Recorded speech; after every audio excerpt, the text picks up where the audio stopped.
In this video, I'm going to be showing you examples of what you can use in the field as your field rations. If you're at your base camp, hopefully you have the capabilities for your unit that they're producing meals for everyone from a field mess. When you're out on operations, you have to feed yourself. Now, as we all know, you supply yourself off your enemy when you're a guerrilla, but you may not always be able to because they may not issue sufficient rations to those troops before they go to the field because of the supply system that they're using, where they consider it more efficient to bring the food to the troops out in the field when they need it instead of the troops carrying it with them like they used to.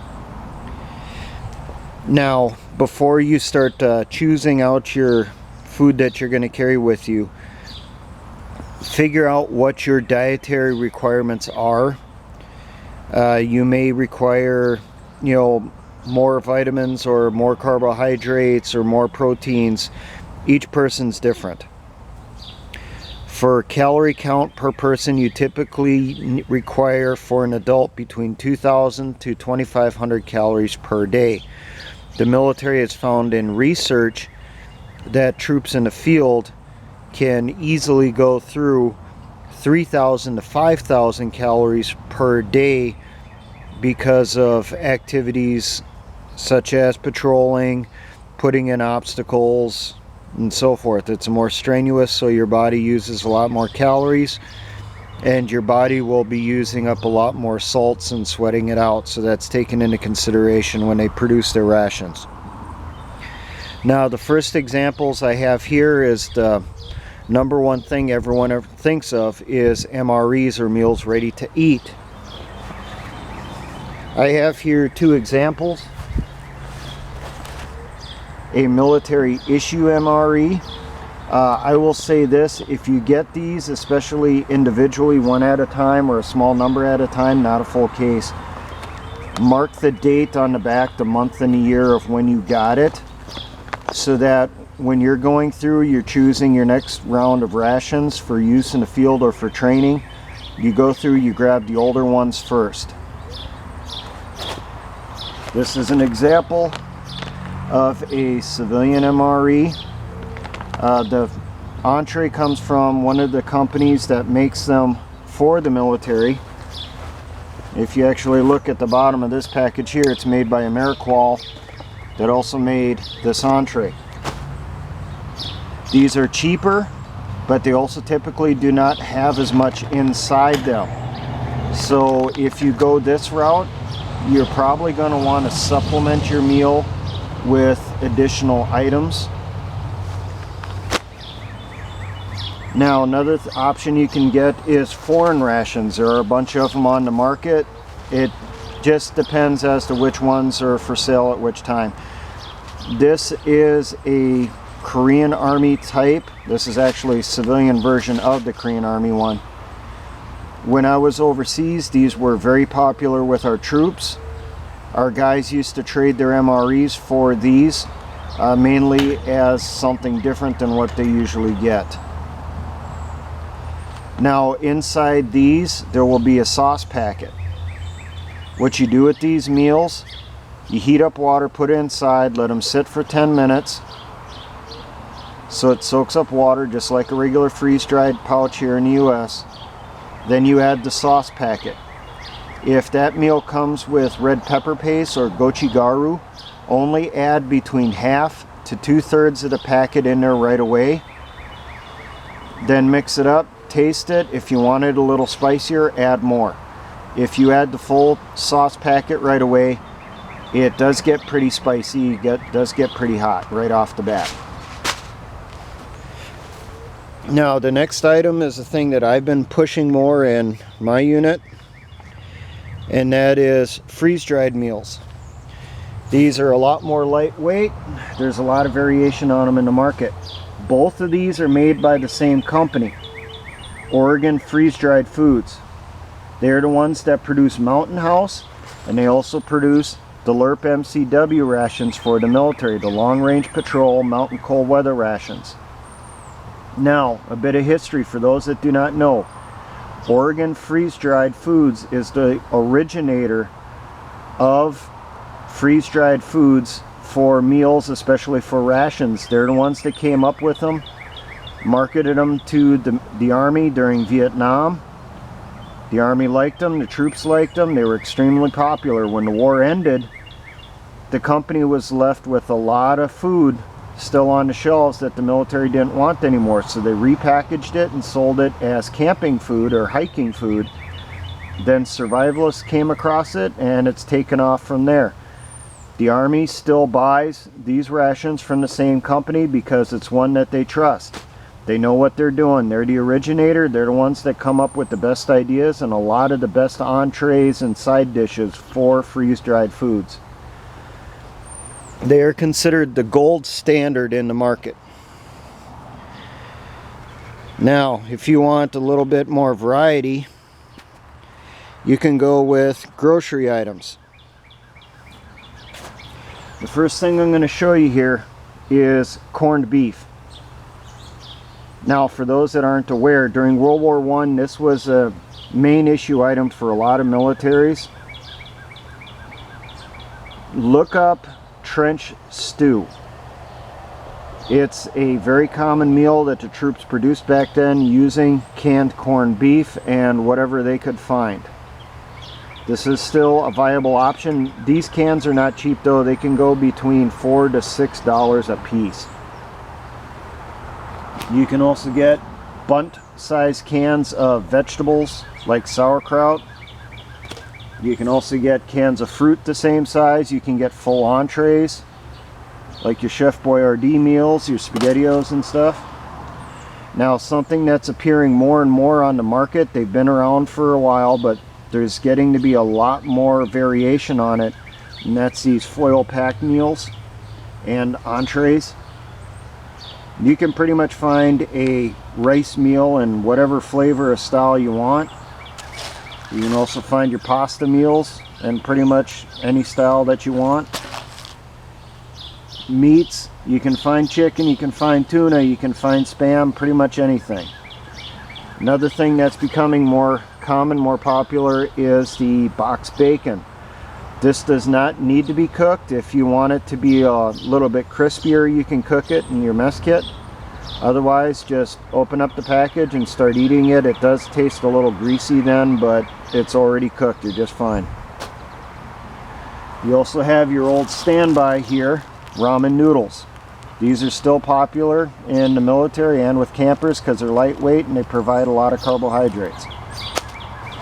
Now, if it's especially during wintertime, you want some hot soup, there's pouches of soup mix. Just heat up the water in your mess kit, put it in there, mix it up, you got yourself some hot soup.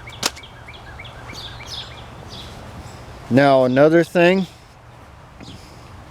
that you'll want to add to your stuff, because just drinking water all the time does get old pretty fast, you're going to want some type of drinks. I carry a bunch of hot tea packets. Just heat up the water, put it inside, boil it. You get hot tea, add some sugar, you're okay. There's cocoa, obviously. This is an MRE cocoa pouch. Not too much different than a civilian one. The only difference I've typically found with the military ones is it has more of a peanut butter type taste to it than the stuff you get in stores. Something that was a lifesaver for us when we were in the desert was the Gatorade powder. We used to get this issued to us every day. It would show up with our ration truck for the day. We used this to replace the salts and electrolytes inside our bodies because you were sweating all the time from the extra activity, plus just being in the desert and we got so damn hot. Do not mix any type of drink powder inside a canteen or a Camelback. It doesn't matter if it's Kool-Aid, if it's Gatorade, whatever. Do not mix it in there. Mix it inside your canteen cup and drink it from that. What we did when we were in the desert, we were issued the Igloo coolers. we would mix up the Gatorade powder inside that, and then every couple days we would go through and we would scrub out the igloo cooler as best we could. And then when we came back from the desert, we ended up tossing the coolers because anything you put in it started tasting like Gatorade powder. Now, something I will mention that you definitely need to add to your field ration mixes or packs is a multivitamin. If you do any type of research in guerrilla operations in World War II and sieges like at Leningrad and Stalingrad, you will find vitamin deficiency was a huge problem, and that would cause huge health problems. I remember reading stories of accounts from survivors from the Battle of Leningrad talking about the Germans were coming, they knew there was going to be a siege. They had the option of buying multivitamins or buying cans of meat. They bought the cans of meat, and they said later they wished they had bought the multivitamins instead, because then they would have been healthier during the siege. I've heard that there are similar accounts of people from the Bosnian Civil War, survivors from Sarajevo and so forth. They had the same issue. Now, an item that I do not have out here to show you that I see mentioned a lot in prepper and survivalist websites is Wasa crisps. Wasa is W-A-S-A. They are a thicker cracker. They come in a, it seems like a decent package. There's no date on them, so if you store them correctly, they should last a very long time. The crackers are like this. They're thicker, if you can see there. Typically, the ones that I seen were rye crisps, but there was also sourdough I seen at the local market when I was checking into those. They're not too bad. You know, they are different, but you know, they're edible. You can survive on them fairly easily. Now, something that a lot of hikers and campers have been doing is they bring along packages of spices with them when they head out into the woods. And I thought that would be a pretty good idea, because there's no telling what we're going to get at what time. You know, we could be scrounging wild edibles and catching wild game. Well, we may want to spice it up a little bit. So for me, I have here a basic containers of salt and black pepper. And then to sweeten things up, I have a package of sugar. Whatever you like, bring along. I knew people that used to carry along bottles, big bottles of Tabasco sauce whenever we went to the field. There was also people that bring out, you know, bottles of Mrs. Dash that they grabbed from the mess halls and stuff to spice up their MREs. This is the time now for getting a hold of these items so that you have them should we go operational. There's no shortage on availability for this stuff on the market, even in the supermarkets now. There's more and more of those foil pack meals, more and more of those bunt-sized cans appearing.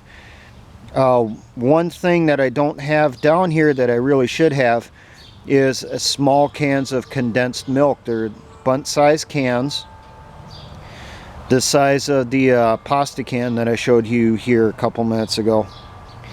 Open that up, drain it into your canteen cup, add some water, mix it up, and you got yourself some milk to go with your meal.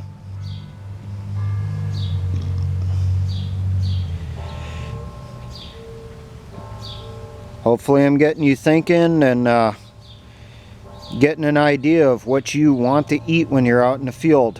Whatever you get, try to vary your diet, because there is such a thing as food fatigue, where you eat the same thing for so long you just get sick of it. Even if it used to be your favorite meal, you're going to loathe it and it'll make you puke after a while.